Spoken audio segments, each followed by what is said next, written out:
Um, Today's program is going to be wonderful. We are going to have a quick update from the YLYP program and then go into updates related to the NGO forum and co-chairs updates. And then we have a fantastic program about mobilizing men as partners for gender equality and social transformation.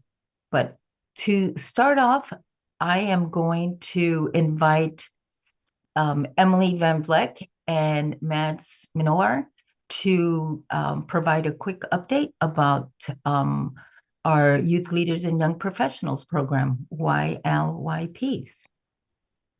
Good morning, everyone. I'm not sure if Emily is here right now, but I'll go ahead and take over. My name is Mads. I'm the YLYP co-chair for this year.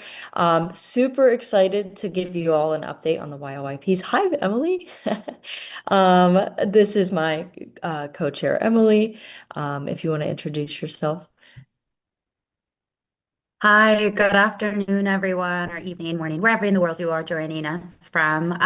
So lovely to see all of you. We're really excited to be restarting the Youth Leaders and Young Professionals program. So we have our second monthly meeting coming up here in a few weeks on December 2nd. We hope that you're able to join us there. And all of our meetings are recorded and posted on our YouTube channel. So please invite any of the youth and young professionals in your networks to join us. Back to you, Mads. Yeah, and I will go ahead and send out the registration link for the YLYPs in the chat as soon as I can get to it, and then I will make sure that the YLYP link is also sent in our newsletter and posted on our online calendar. So just be on the lookout. It will be out there. We will be out there.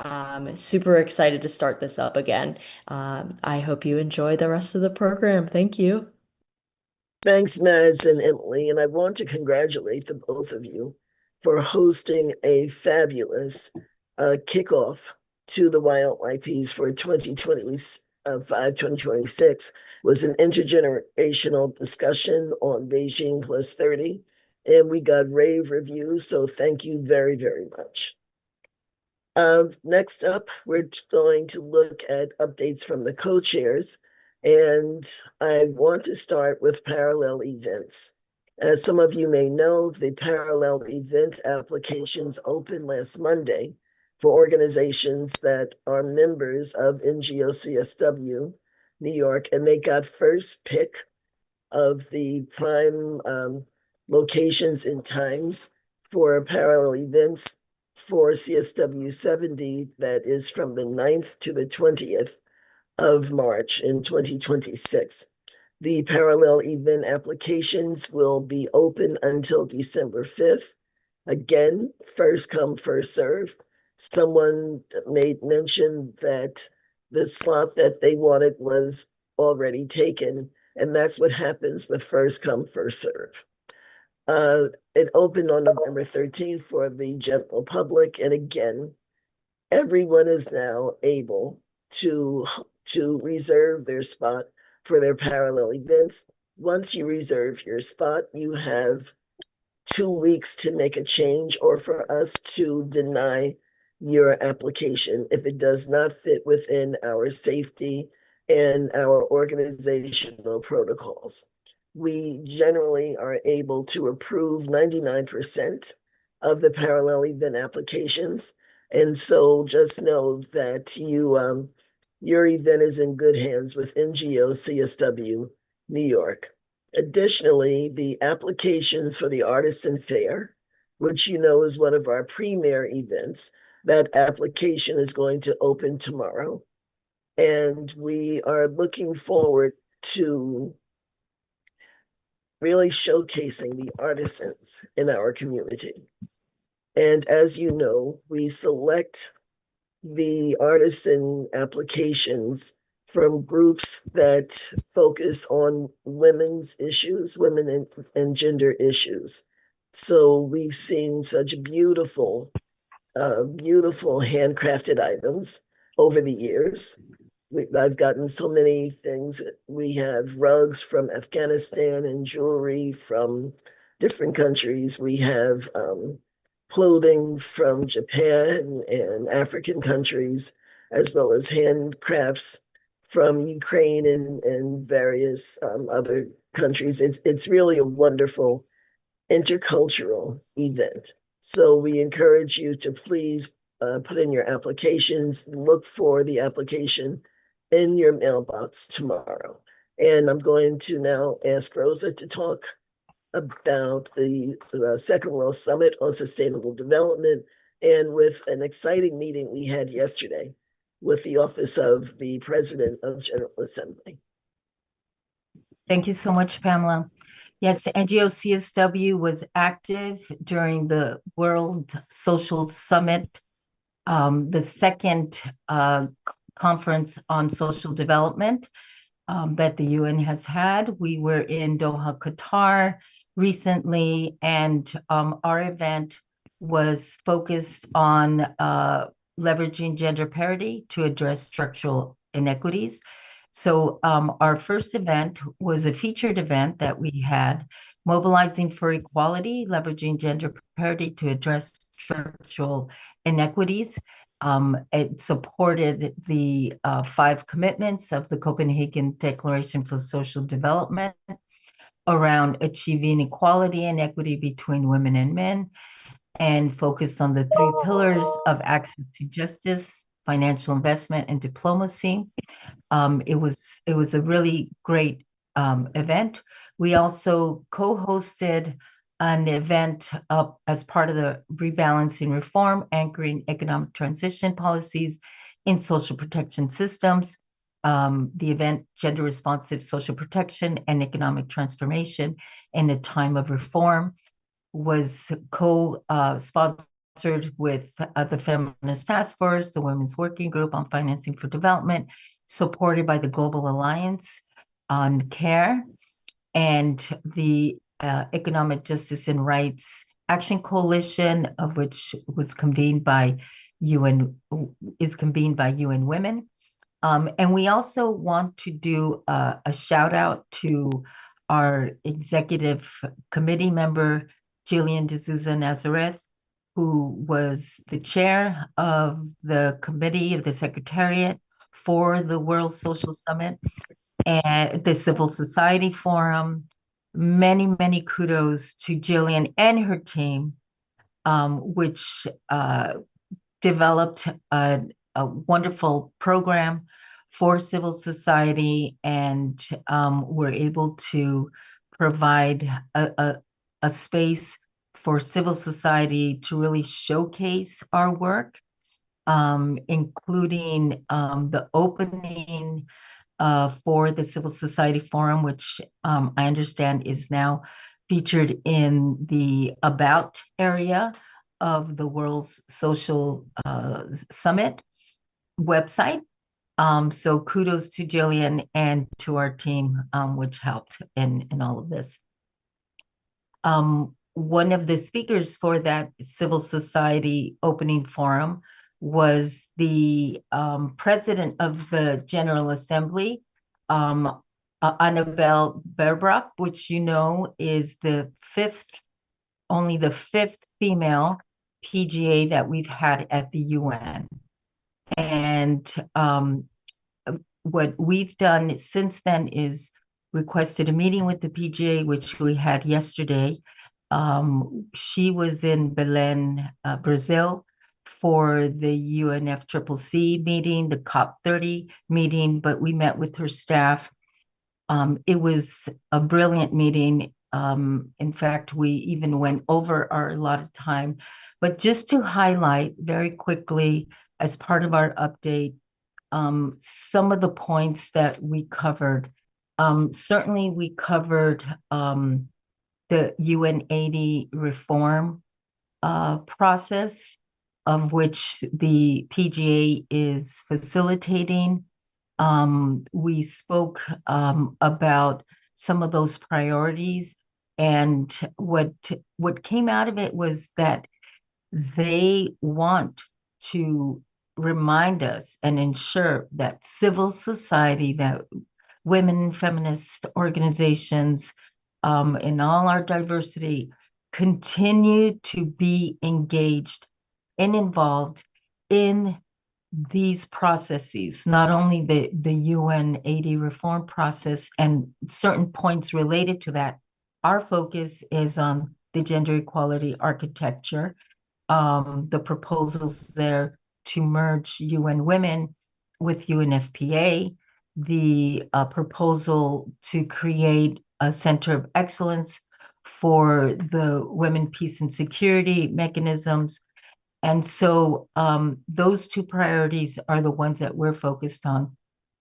And they have emphasized that we need to continue to be involved and engaged in that process. Another process that they mentioned is the selection of the next Secretary General. That is something that the PGA is also involved with in facilitating. Um, Again, the importance of civil society advocacy was repeated by the PGA staff. They want to hear voices from the ground, grassroots voices. They want to hear our stories. They want us to be solution oriented. And they mentioned that, one way that they engage with civil society is through the PGA Town Hall, which they are organizing on an upcoming one. And we will ensure that we provide that information, as well as, they're bringing it to us as well. So we encourage everyone and let people know they are hearing us and they want to hear more. Let's continue to stay engaged. Let's continue to organize and continue to bring those stories from the ground. Pamela, I don't know if you want to add anything to that, because it was a really good meeting and we're just bringing you the highlights. I think those were the highlights. Thank you. Wonderful. So before we go into the panel, we just want to center ourselves. I know we used to do this at the beginning of the meeting, but we want to bring in this element of self-care for us. So we ask that you just center yourself, either close your eyes or, meditate on a certain spot. I want to guide us just through some breathing exercise and focusing our energy exercise that I learned through my Tai Chi practice. If we can all mute, please. So I ask that you take 3 deep breaths.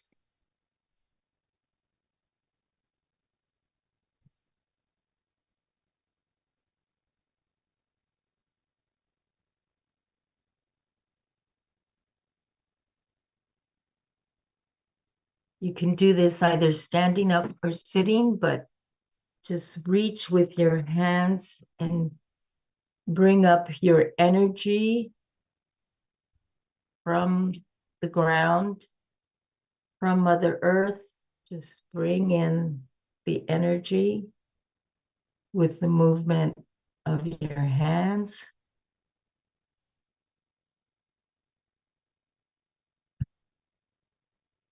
And now we're going to center that energy in our upper dantian, which is one of our energy points, the third eye. Just breathe in and focus. This is our wisdom center. And bring in now into our middle dantian, which is our heart center, center of love.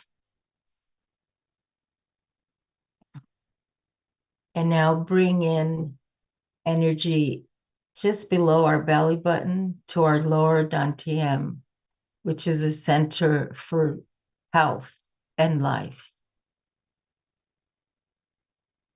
and just close by doing the shape of a heart over you. And that also brings goodness and wellness and centering to our chi.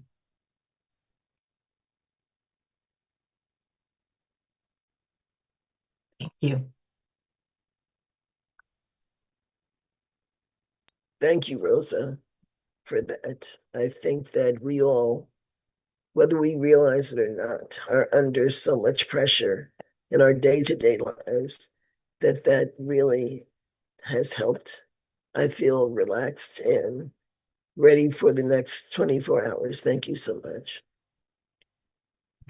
All right, so we are very pleased to be with you this morning for this special program. So thank you for joining us for this really important discussion. Today, we're coming together to explore one of the most urgent and evolving frontiers in the gender equality movement, and that is transforming male allyship from performative solidarity into genuine partnership rooted in accountability, shared leadership, and structural reform. Across communities, institutions, and global policymaking spaces, we've seen a growing willingness among them to speak out for gender equality. But as many of us know, statements of support, while welcomed, they are only the beginning. Real allyship requires action.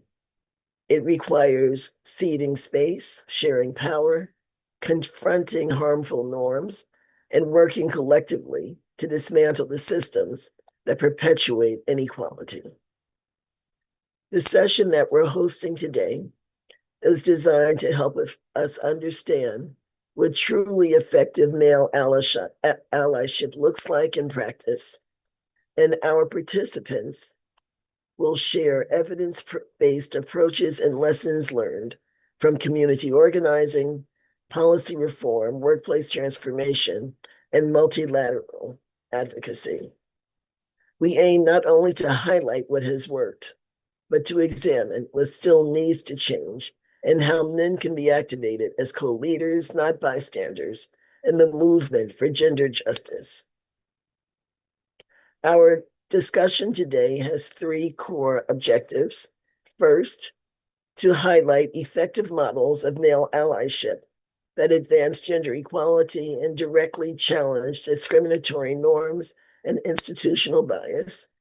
Second, to identify concrete pathways for engaging men and boys as co-leaders in feminist movements and broader social transformation. And third, to generate accountable recommendations for agencies, governments, and civil society to strengthen inclusive, accountable, and durable partnerships for gender justice. This is a space today for honest reflection, collective learning, and bold ideas. We want you to engage deeply, to think critically about the presentations that we're going to hear, the conversation that we're going to participate in, and the roles men can play and that they must play, and to help shape the strategies that we need to move from good intentions to lasting change. So now we're going to begin with our illustrious panel. With us, we have Wessel Vandenberg from Equimundo, Jennifer Bruno from Men Engage, and Francesco Marola from UN Women's He for She campaign. Welcome to all three of you, and thank you for being here. And we're going to start with a 5 to 7 minute overview from each of our panelists on their work, and we're going to move from those presentations into an interactive discussion. And we'll start with Wessel. Welcome. Thank you so much for the invitation, NGO CSW. Thank you for the opportunity, Pamela, and for the emails. And I have to admit, in my transit and travel, I was not very good in responding to emails. So I really appreciate the grace to join still, even though I responded very lately. My name is Bessel van den Berg, and I use he, his pronouns. I'm based in Cape Town, South Africa, and I work for Ekimundo Center for Masculinities and Social Justice. I do have some slides that I'd like to share. So if I could just be made a co-host to be able to share some of my screen, that I'm would be great. I'm sorry we're not sharing screens. We had a Zoom bomb and we have had to disable all. Yeah, that would have been part of our bigger conversation.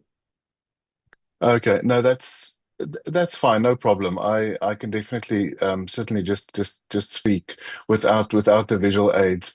Um, I would like to share a URL later in the chat, or at least tell people what to Google, because there is quite a useful resource that we have put out quite recently on the manosphere. And I'm going to focus in my conversation on what the manosphere means, what's emerging in our data on the manosphere, and particularly to speak about how men are engaging in their online lives. Um, so, for example, in our State of America's Men report that we did in 2023, 65% of the men who responded from the US agreed with the statement that no one really knows me as a man. And in addition to that, 48% of them said that their online lives are more engaging and rewarding than their offline lives. So there is a really strong engagement online. And what we're seeing more and more is that that is accompanied by and associated with increasing anti-democratic sentiments and increasing polarization and increasing association with quite misogynistic and often sexist narratives. And sadly, we've seen in some of the data, for example, where we've asked some of the participants on agreement with the statement, a man should always have the final say about decisions in his relationship or marriage, that of the men surveyed in the US, the percentage who agreed with that statement has increased from 2017 to 2023 to 2025, up to 42% of the respondents in the most recent survey. And that's very concerning. So on the one hand, we're seeing this increasing importance of of the online lives of men. On the other hand, we're seeing very clear data showing a rise in conservatism, a rise in quite harmful perceptions around gender equality. Um, so what we've also realized is that the way online narratives are organized, it goes by a very particular playbook. There is a very deliberate strategy that we've observed to find the men who feel that they are in crisis, to build a community around their experience of victimhood, and then to use that as an entry point for quite deliberate indoctrination with quite sexist and harmful narratives. Um, but, you know, when we look at why boys, why young men, why men go online, it's often for less negative reasons, for less nefarious reasons. Um, we also just released a report from the UK called The State of UK's Men. It was launched on Friday. And interestingly enough, the top reason that men and women actually go online is firstly to have fun or for entertainment, for streaming, but then secondly for information about the world, and to learn more about what's happening in the world, to find community, to express ideas. And then only right at the bottom of our scale, we see for advice on dating and how to, in inverted commas, get men or get women to go out with me. But very often, particularly young boys, want to learn more about health, about their bodies, about how to navigate this world of complexity. So, in the last minute or so that I have, just to give some indication of how we are responding and how some of our partners around the world are responding to this, there's two projects that I'd like to mention. The first one is a wonderful project called the Young Men and Media Collective that we are co-hosting in collaboration with Movember. It is a funded competition online for pro-social content that focuses on masculinities, that we could support search engine optimization for so that it could be receiving as much attention or more attention, hopefully in some cases, than much of the negative content that we see. On the other hand, there's a report you can easily find it on Ecomundo's website, which covers all of this in great detail. And the report is called The Manosphere Rewired. We also have a fantastic interactive website that gets the data across in a very friendly and accessible way. So those are the two resources, hopefully as a glimmer of hope for things that we can do about this. And let me pause there as I go into 6 minutes. Thank you so much, Pamela. Russell, thank you so very much for that information. And the two reports, I don't know if you would have links to them, but it would be fantastic if we would be able to access them and be able to use them as resources.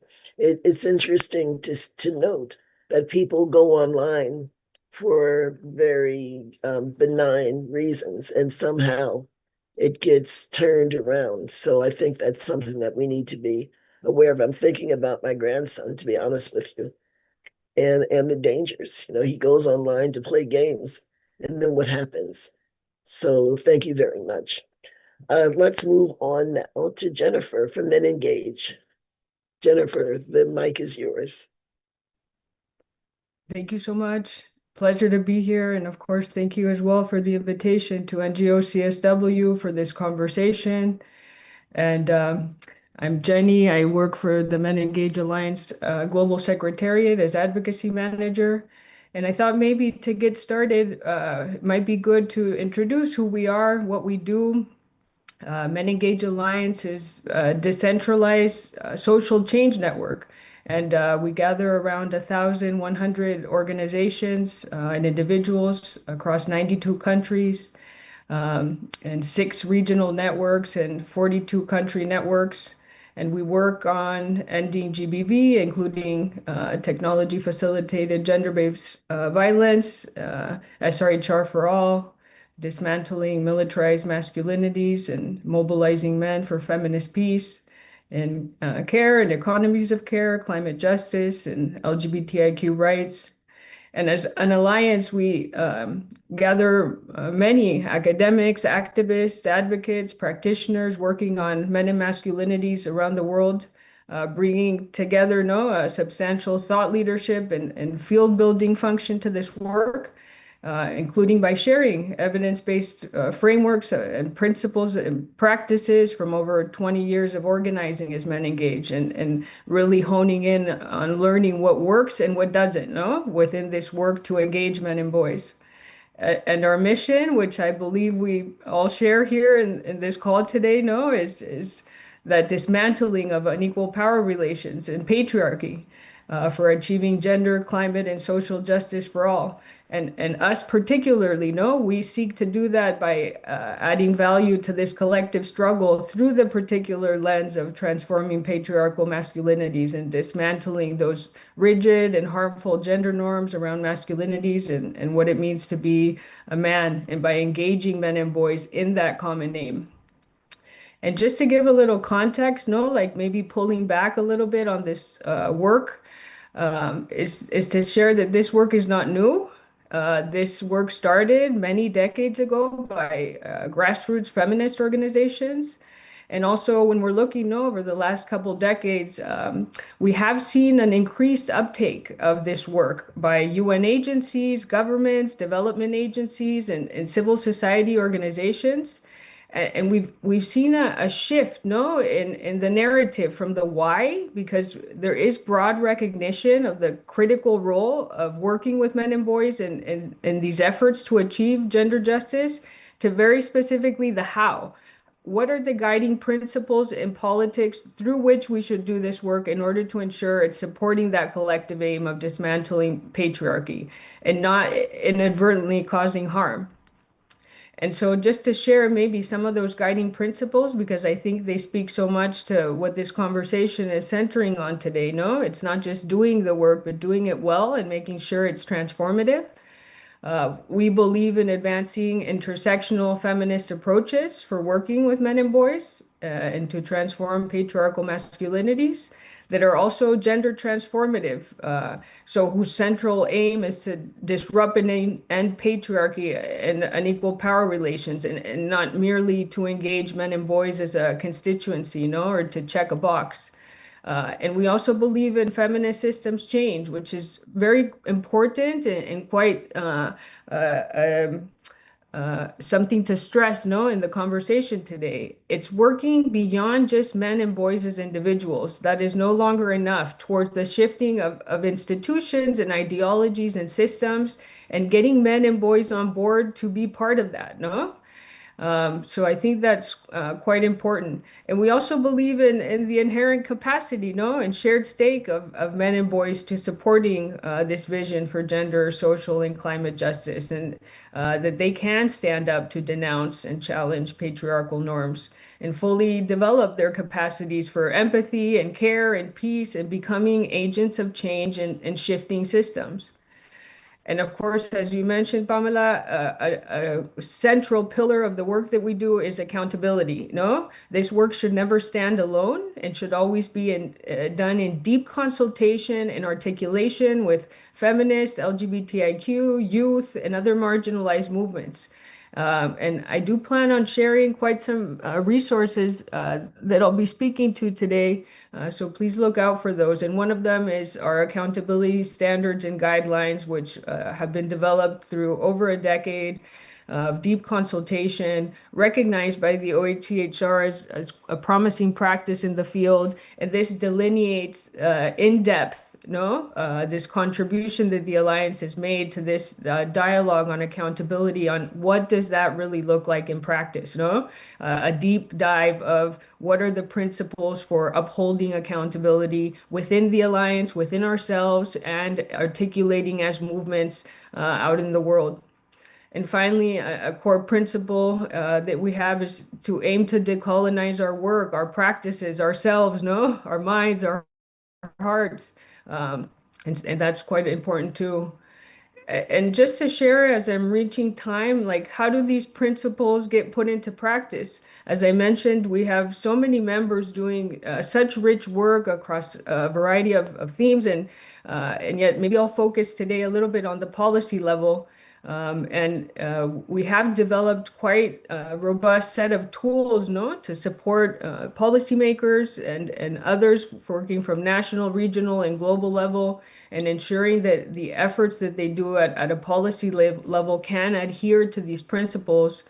We developed a methodological tool to assess if policies that include work to engage men and boys are actually aligning to intersectional feminist approaches throughout the entire policy cycle. And we reviewed policies from around the world to see if that had been done, receiving some interesting results, really with none having fully achieved the implementation of feminist policymaking when that was including work with men and boys, really showing quite some work that can still be done towards achieving that aim, Also seeing some policies that were both promoting a gender transformative framework and at the same time also putting forth quite a paternalistic framing, So some beneficial and some harmful elements within the same policy.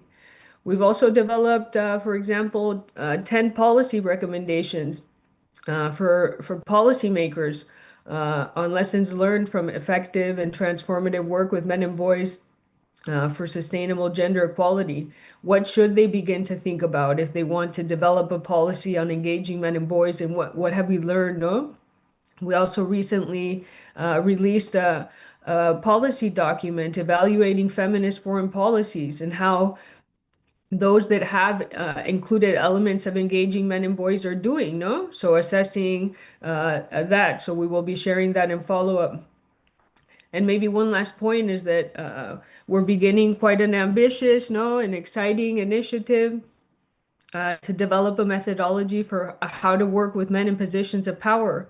And we know men hold disproportionate power as gatekeepers in politics, religion, media, business, and really wanting to see how can we develop a transformative methodology for working with men in positions of political power as agents of change within those institutions.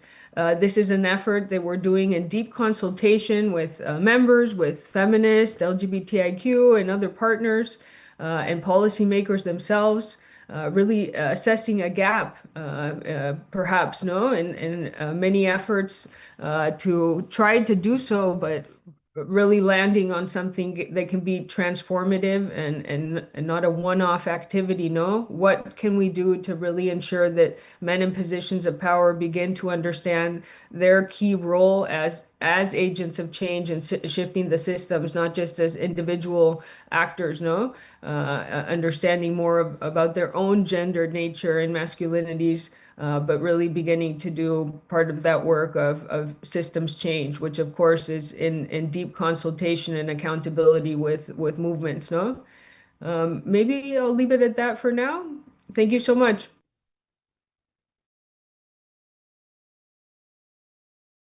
Thank you so much, Jenny. That was fantastic.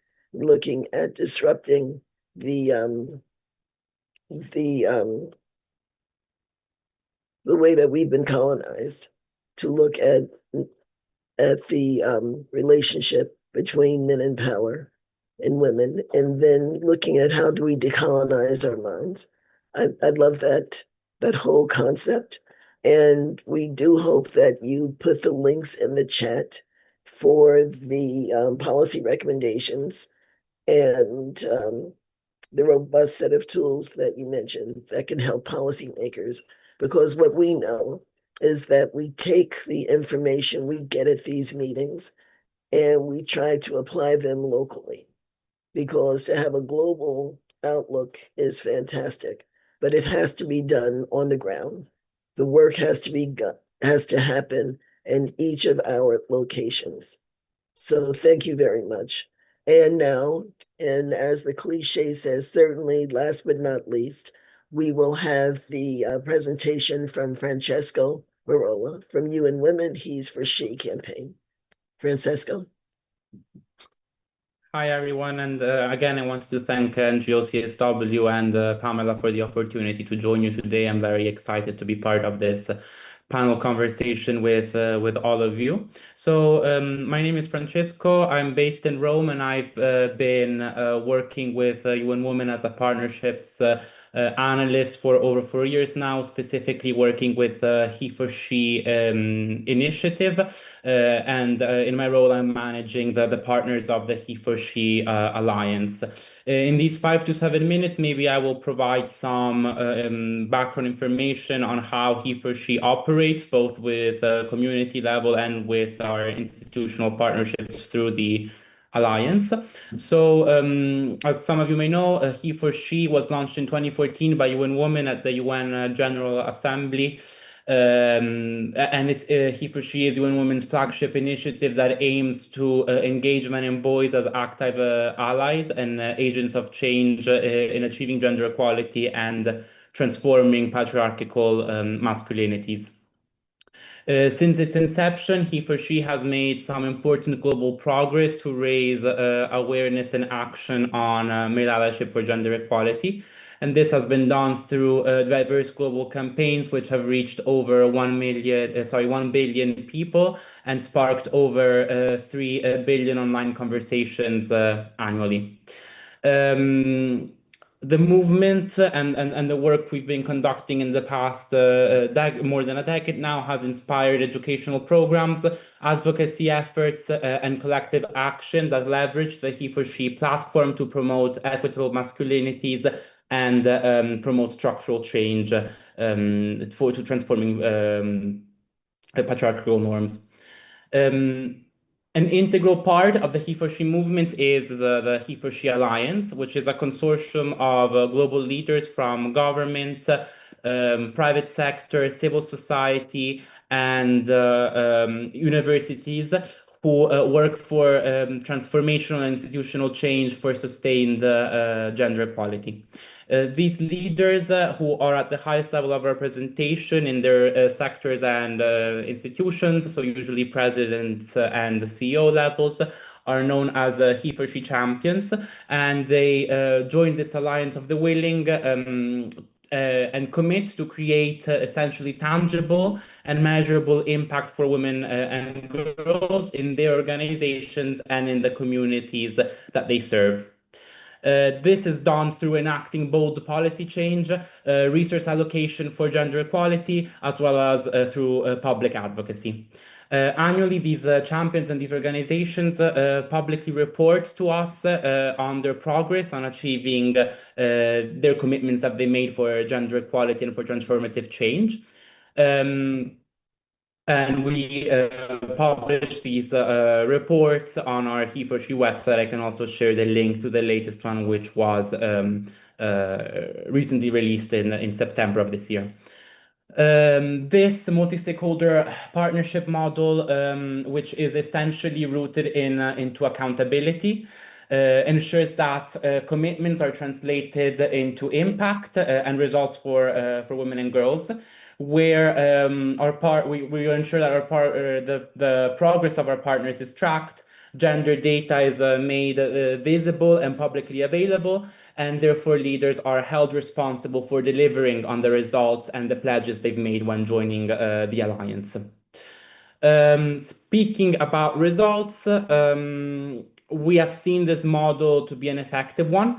There have been some consistent year-on-year progress for women and girls as a consequence of this he for she work from our partners, who have created, in general, more inclusive workplaces and communities.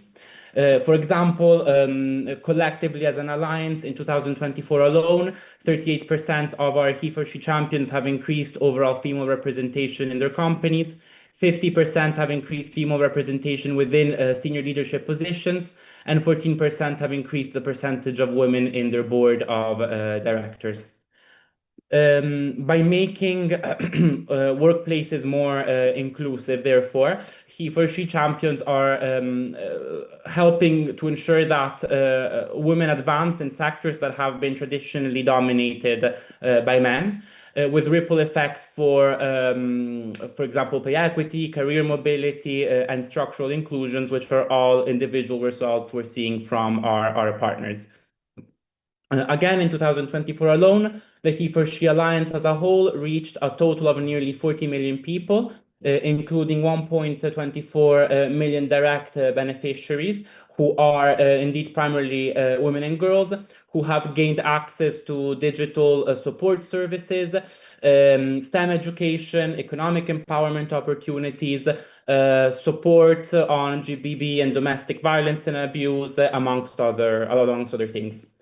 Financially, the Alliance has also committed substantial resources to gender equality, with, again, in 2024, more than $34 million have been directed in direct investments for gender equality objectives, and around $2.59 billion in gender-focused lending, particularly benefiting women and girls across the continent of Africa. And these funds support programs like women's entrepreneurship, STEM education, again, digital access, and other things like gender equality in sports.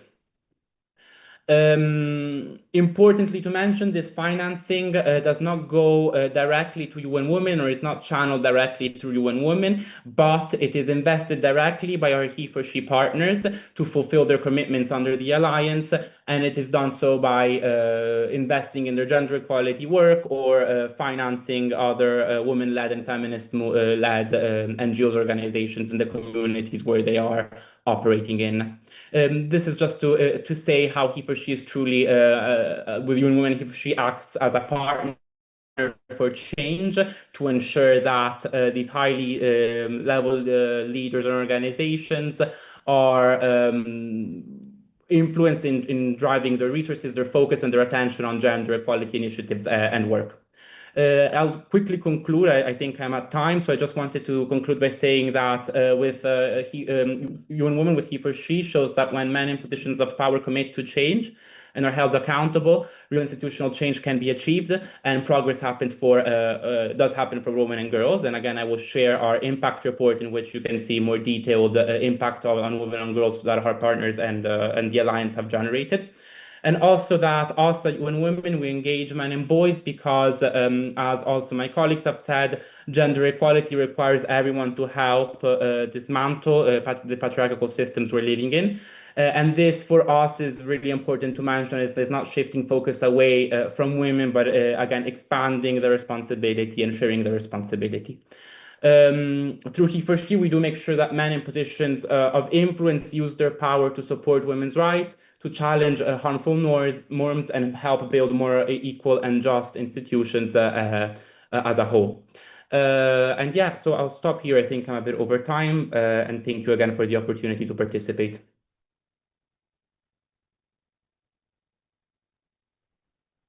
Thank you so much, Francesco, for that wonderful overview. It's reassuring to know that you and Women. Can you hear me? Okay, good. I got a message that my system crashed. I'm sorry. But it's reassuring to know that you and Women is really on the forefront of making sure through He for She that we are able to dismantle, or that we're working to dismantle these patriarchal institutions that are really working against women and girls. So I thank the three of you for your presentations, and now we'd like to go right into our questions. And so with the first question, I'd like to pose it to the three of you. And how can we move men from general support for gender equality to active engagement in transforming discriminatory institutions and norms? And I think that each of you in some way touched on it, but let's dig deeper and really look at this question.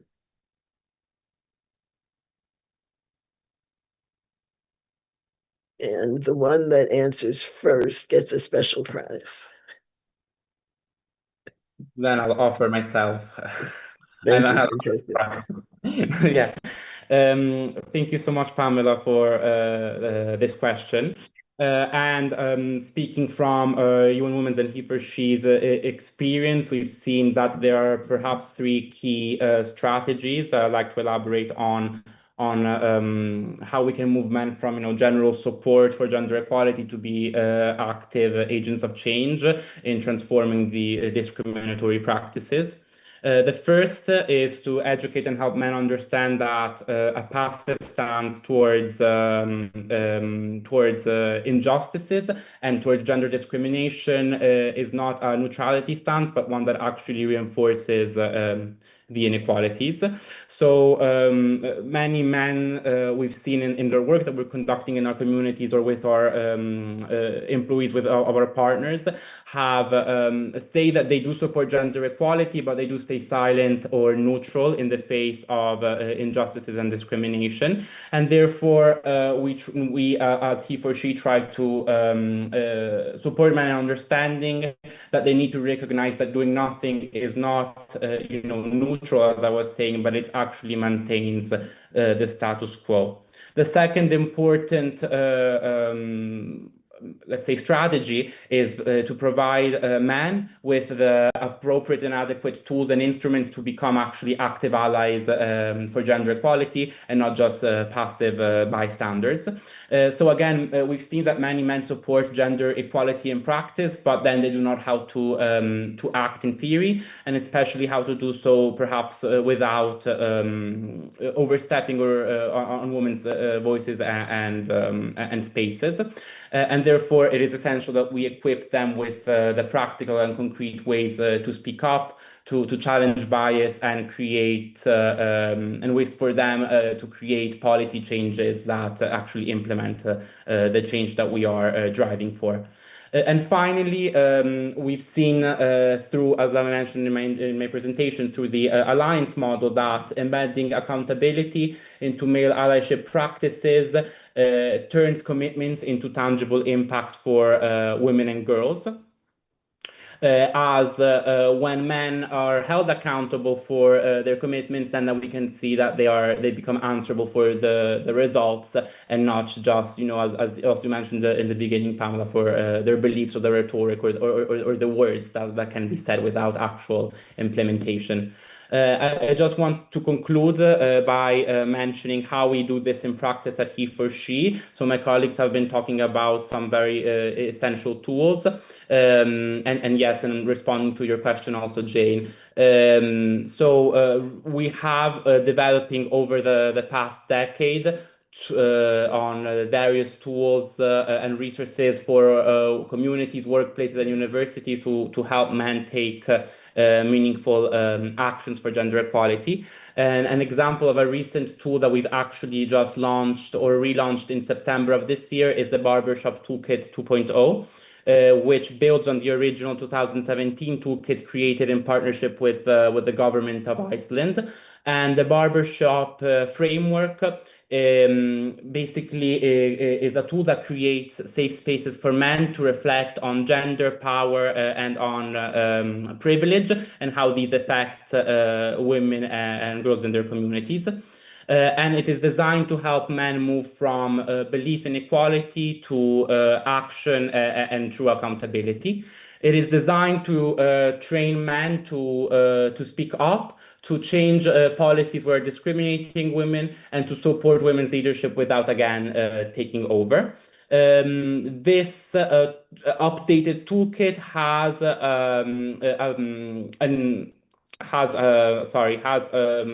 an important element of intersectionality and inclusion, and it's structured around 10 modules with again an intersectional and inclusive approach, focusing on different areas such as including men in leadership, including how to work with and engage bystander men. It looks at sexual reproduction, health and rights, intersectionality, climate change, various topics which are of main concern for today.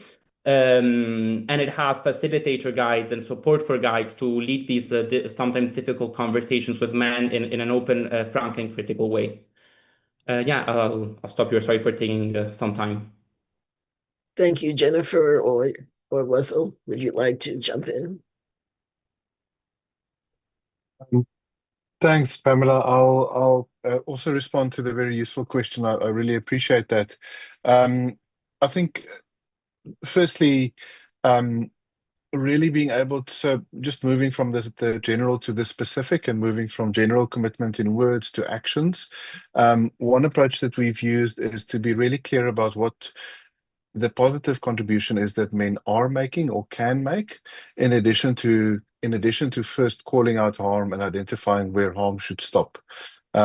So we've done a lot of work on promoting men's engagement in care, but also identifying where men are already engaged in care. I just returned from Iceland from the Reykjavik Global Forum, and a wonderful new film has been produced about the day that Iceland stood still, when all of the women in Iceland went on strike from unpaid care work and from paid work. And the men simply had to make do without women doing all of this unpaid care work in the country. And that laid a very crucial, deep foundation for gender equality in the country. And I think one of the institutions that severely needs transformation is the household and the home, where much of the invisible labor happens. And I think simply assigning men the role to take care of a child, to take care of a household, and leaving them to do that.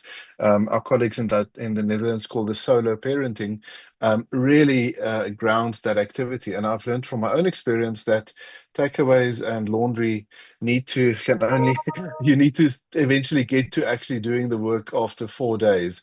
You can only get by. So any recommendation to leaving a trustworthy man in charge of children do it for more than half an hour or an evening, but do it for 3 or 4 days. That's when the work really lands. And then just I'll post a link here to a wonderful resource that colleagues have produced with a United Nations Global Compact on making male allyship a reality in business. It's an e-learning course that UNGC is hosting with us.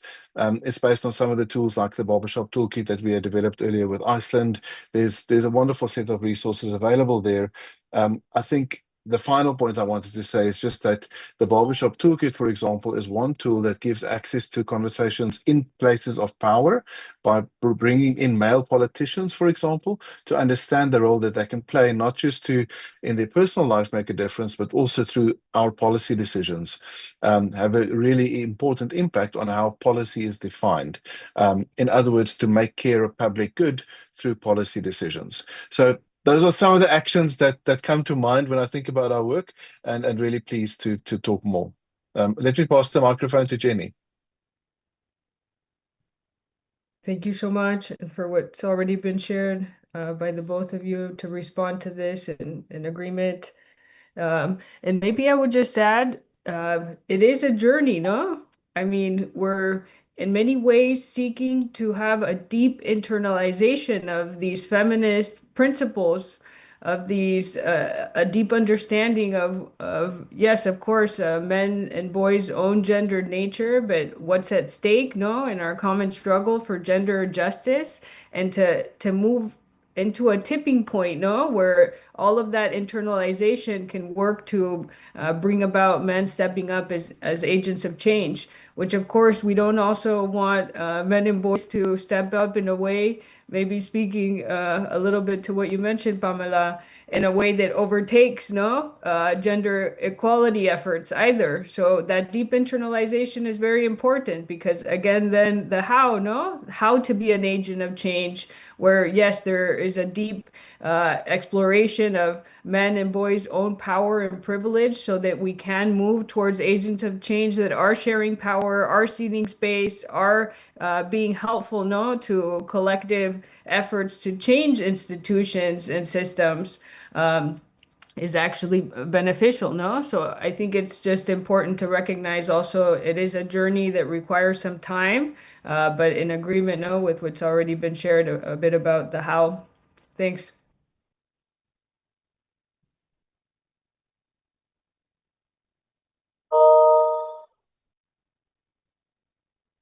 Jenny, you're muted. I don't know if you were finished. I was finished. Thank you. Okay, thank you, thank you, thank you. Okay, I have one more question before we move into the Q&A, and thank you all for those compelling responses to that first question. Each of you brought a different aspect, and we really appreciate it.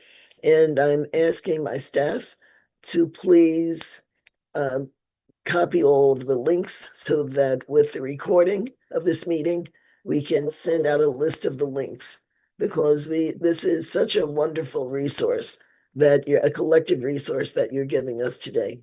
So I was going to ask a question about male voices overshadowing.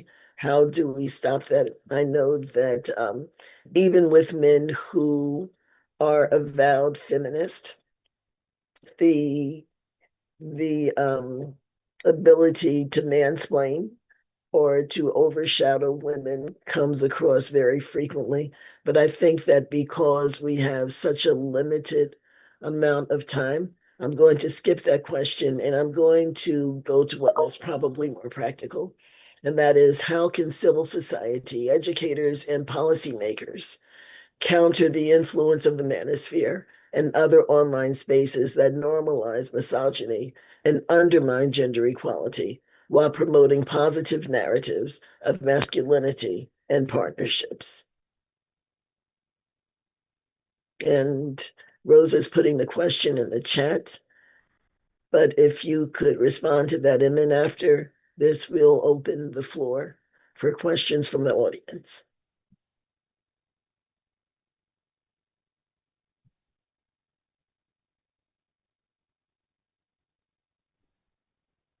Maybe I can start.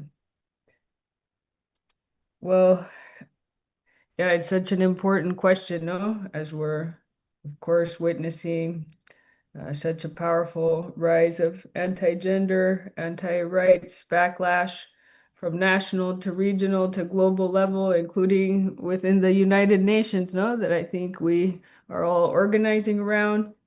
And maybe just to start off by saying that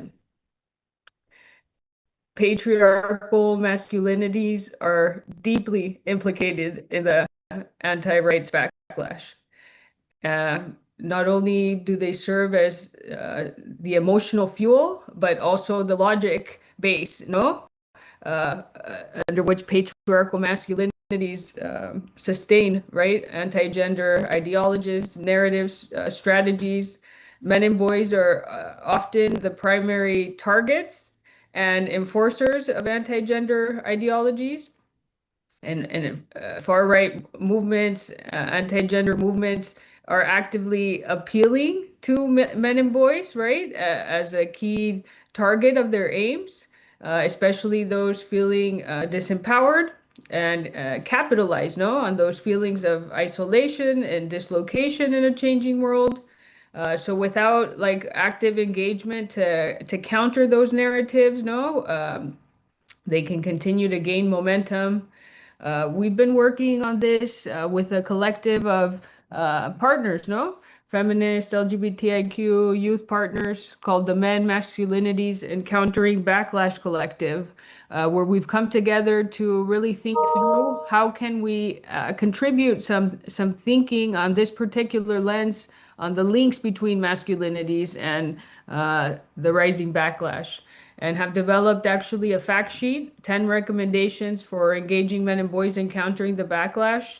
I'll share it now in the chat. That really lays out some of the key strategies for any civil society movements, academics, policymakers who are trying to understand better what this link is and what strategies we can put forward to specifically engage men and boys in countering this trend.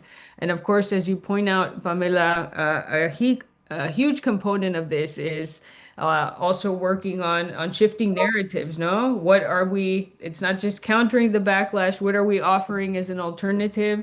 It's a central strategy within this document, but this was developed particularly to meet the moment and to also clarify, no? What are those strategies that we can advance in order to do so? Thanks so much. I'll leave it there and pass it on to any of the other panelists. Thanks, Jenny. I'll come in briefly. And just to be very practical, our colleagues came up with a phrase to move from the URL or the website to IRL or in real life. So to move from the URL to the IRL. And to be frank, my experience with my son, who's 9 years old now, is that he doesn't really distinguish between in real life and online. He moves between the two seamlessly with the same friends. And I've learned that in addition to trying to reduce screen time, which I've miserably failed at, to join him in his online life and to get to know the spaces that he occupies in that space so that we can have a conversation about it, we can share it together.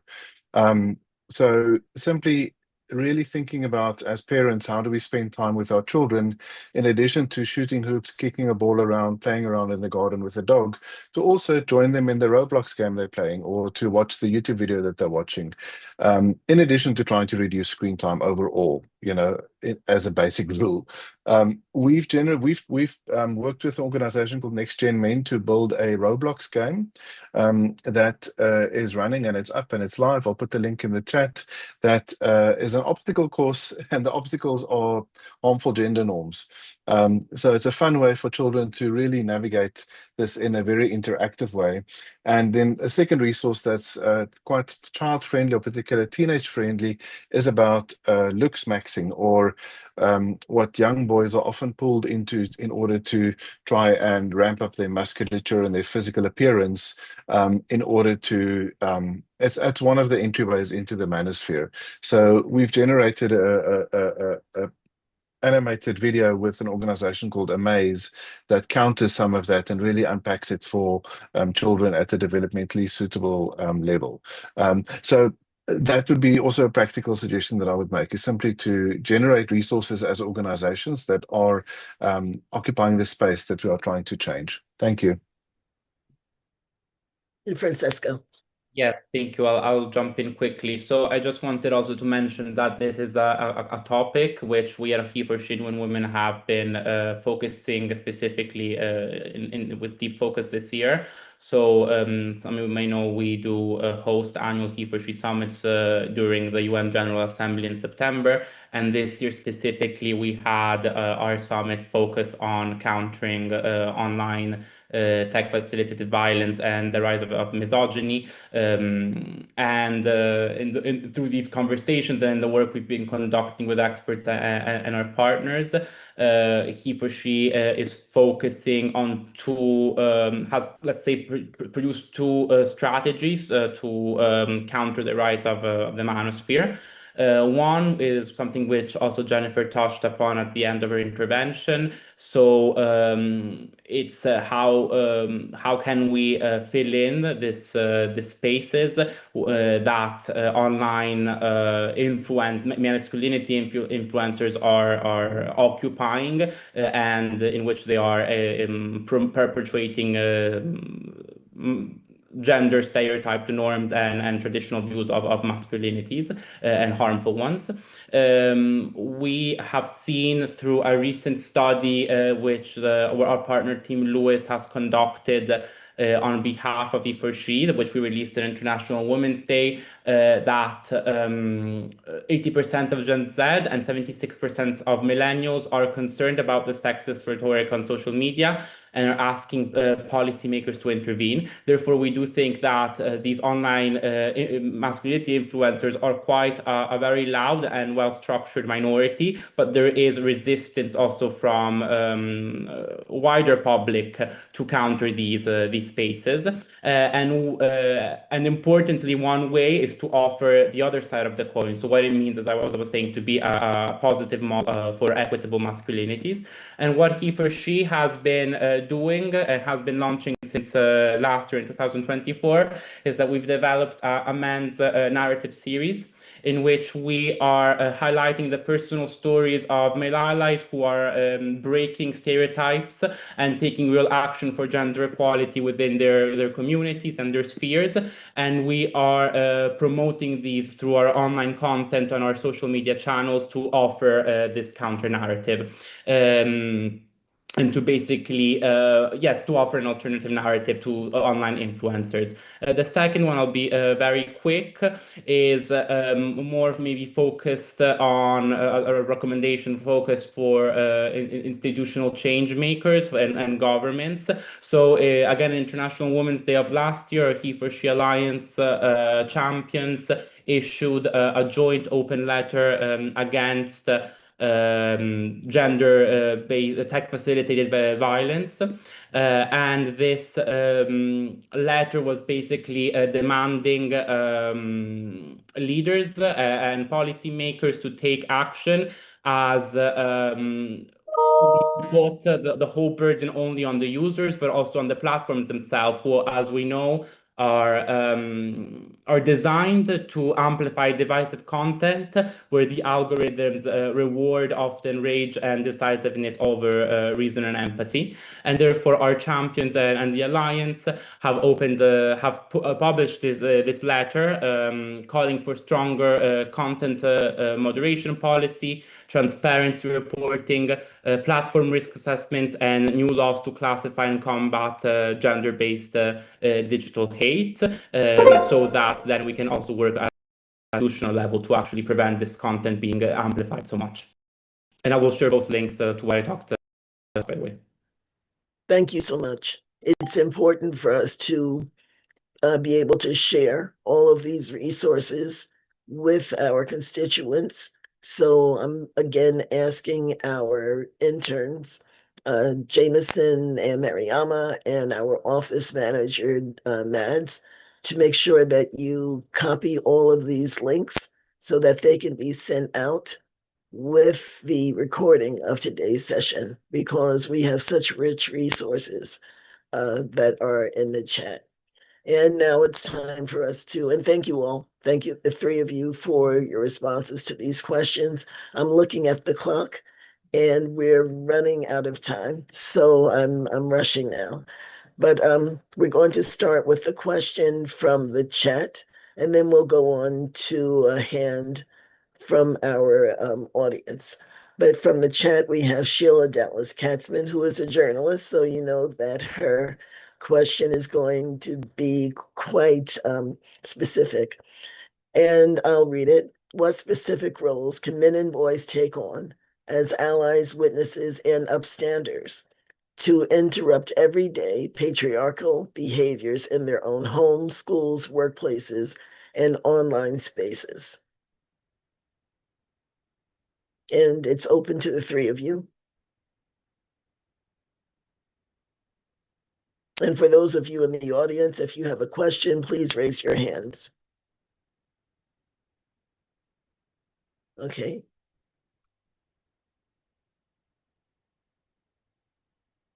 Any responses? Maybe I can just give a couple.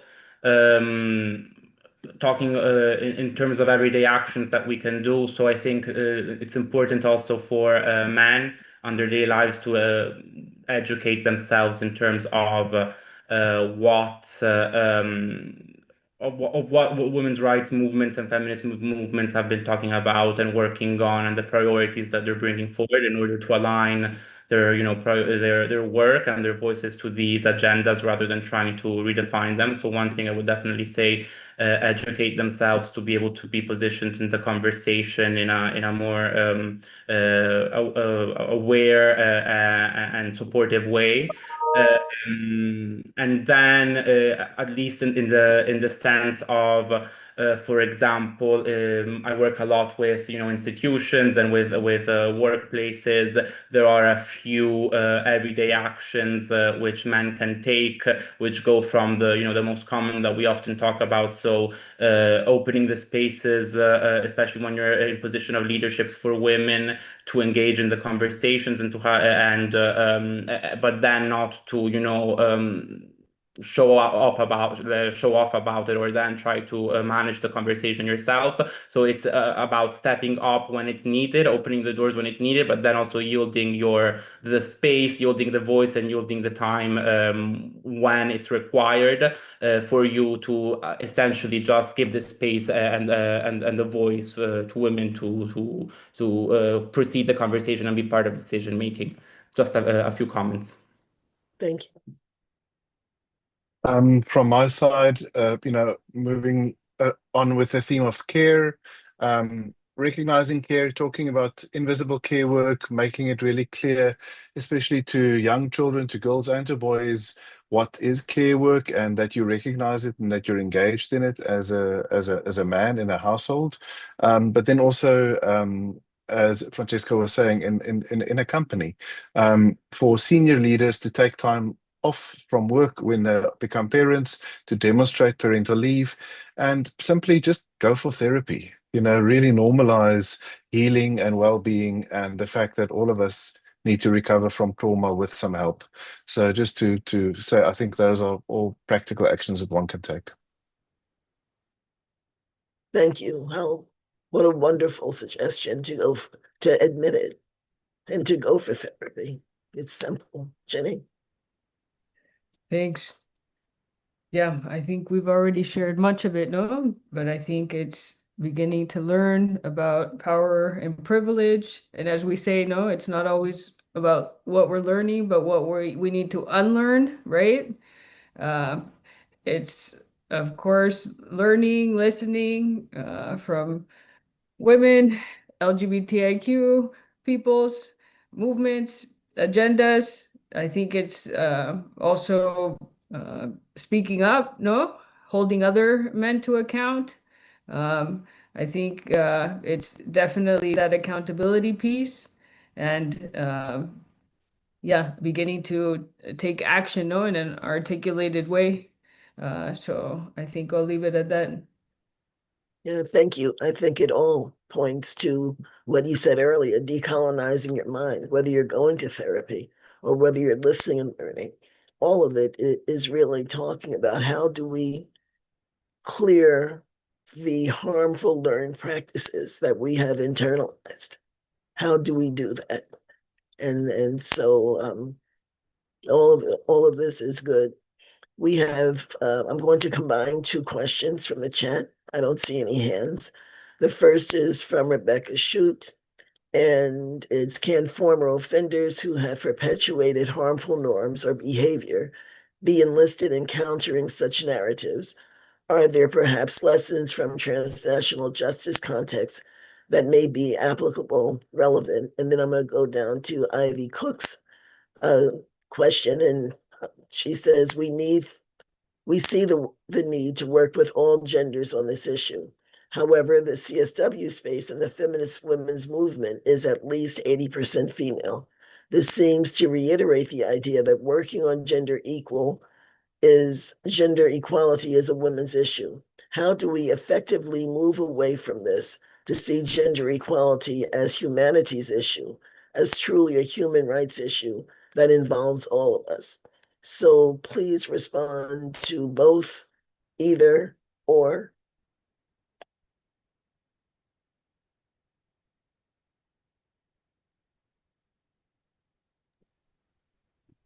Thanks. Maybe I'll jump in.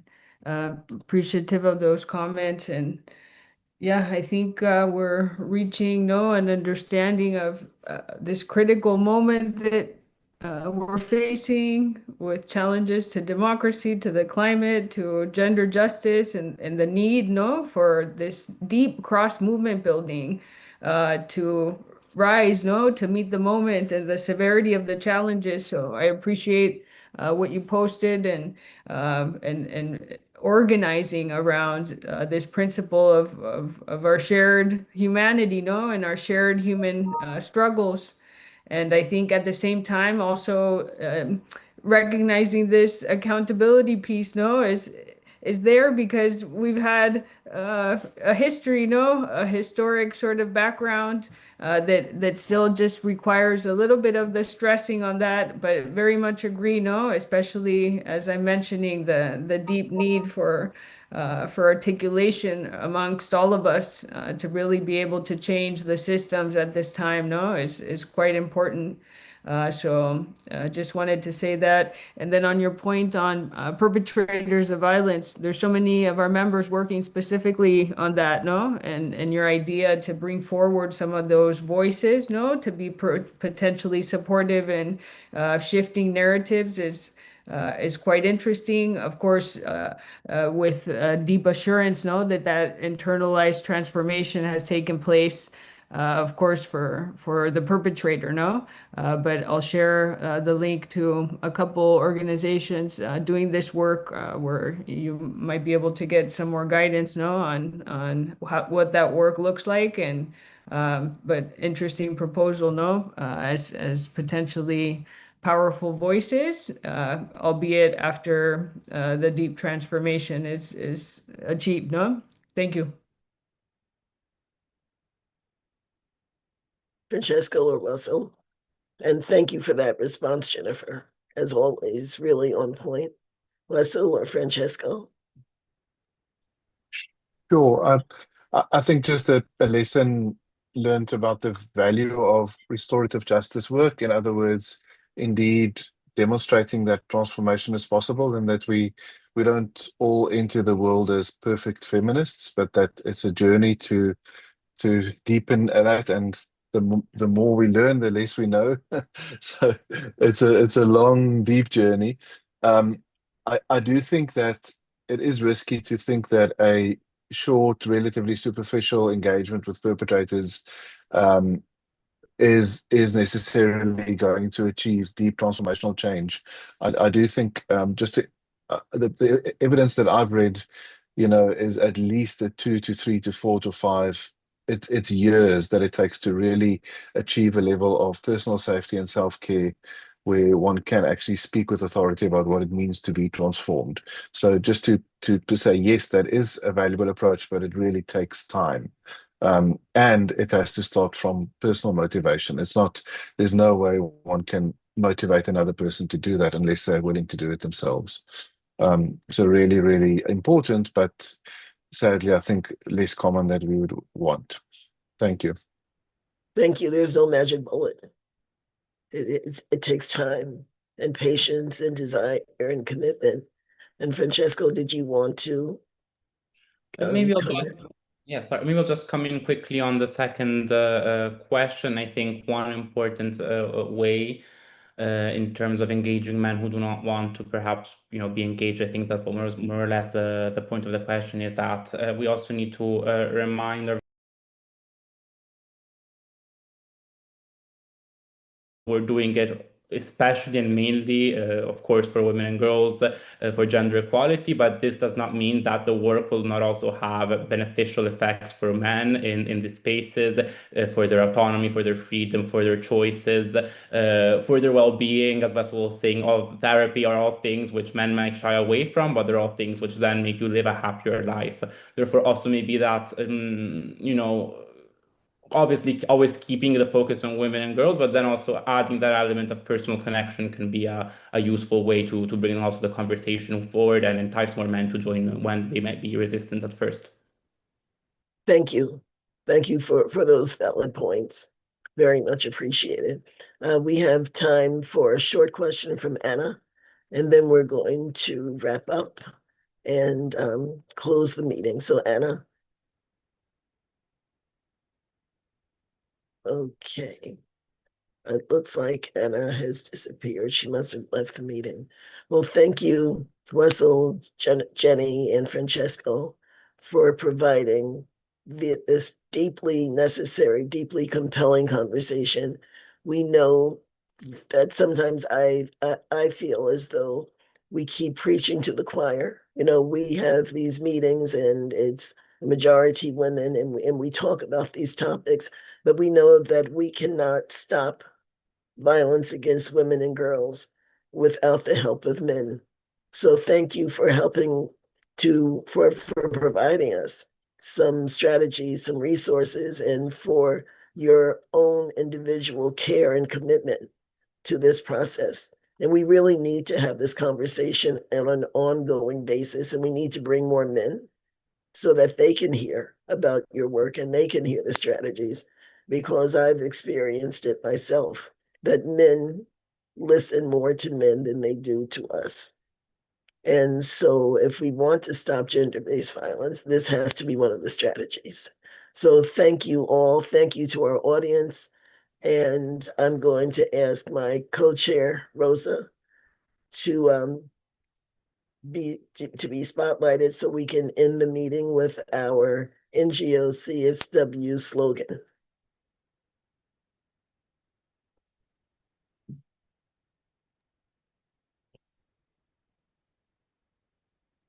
Thank you, Pamela. What a wonderful panel. Wow, this has been an incredible morning.